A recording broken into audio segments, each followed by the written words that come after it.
Hello and welcome to Shannon Gardens. Thank you guys so much for joining me. So today I wanted to talk to you guys about one of my favorite shrubs that I've added to my landscape, particularly when you're looking to brighten up an area. And that is the Illicium Parviflorum Florida Sunshine.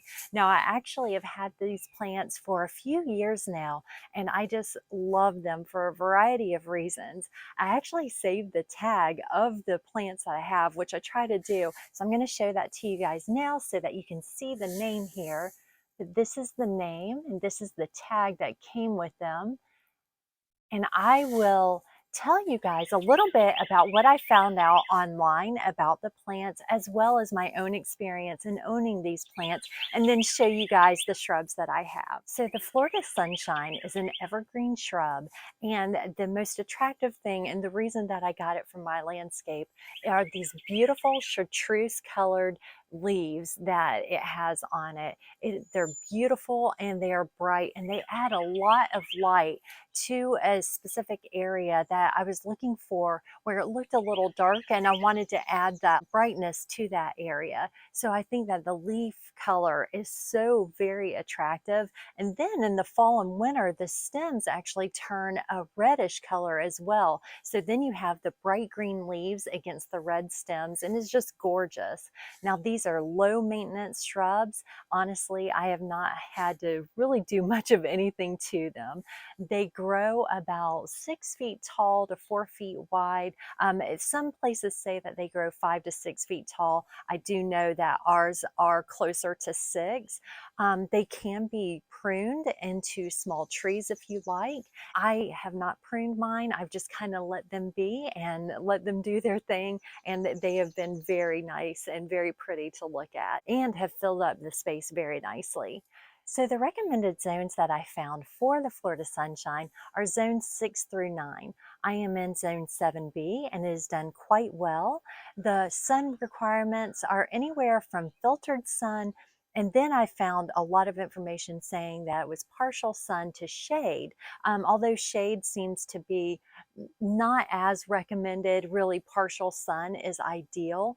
Now, I've also found that you really don't want it in all day sun, as it can scorch the leaves. So you want to be careful of that when you are finding and choosing your place for the Florida Sunshine plant. The water requirements for the Florida Sunshine is average to moist soil. Now you don't want it to be boggy, but I will tell you that in the area that I've chosen to put it in, there's actually a downspout close to there. So I have not had to really water my Florida Sunshine because of that. It keeps it sufficiently watered enough without being boggy, and it does prefer well draining soil as well.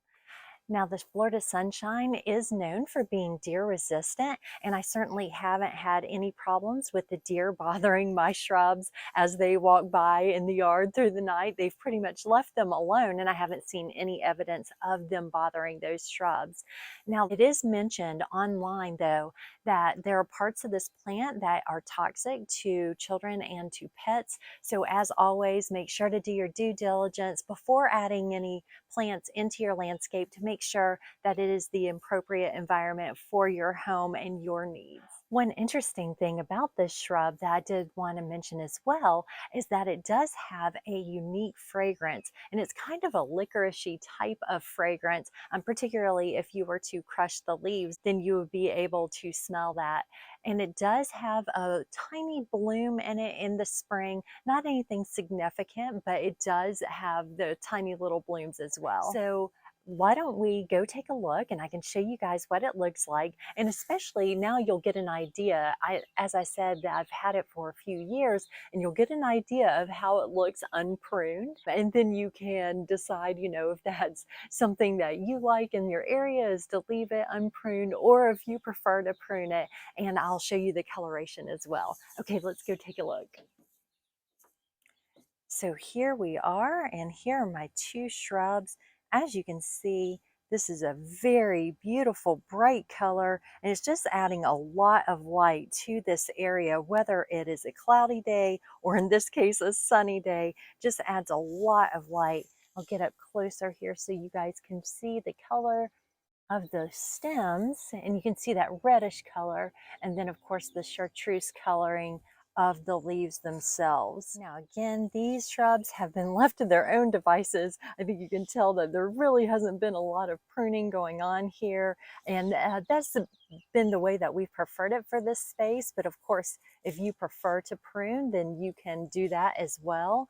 Now you can see that this one to the left has grown even bigger than the one to the right, and that is because it is closer to that downspout that I was talking about, and therefore gets quite a bit of water.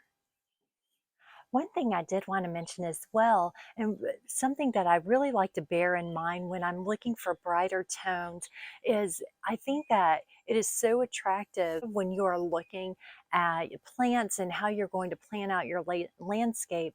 It is really nice to keep the foliage in mind when you are looking to put plants into your landscape. So, for example, I think that this shrub is a perfect example of the coloration that looks so nicely and pairs so nicely if you have a nice darker backdrop. So if you have a darker green, maybe darker green trees in the background, or if you have a darker fence, or whatever your backdrop is, the coloration of this foliage really stands out all the more when you pair it with a darker backdrop. So it's just something to bear in mind when you are looking for your plants and when you're looking at your landscape as a whole, or even if you're planting pots, to try to incorporate those brighter greens in as well and just draw the eye to that location or to that pot that you're looking to add some depth to.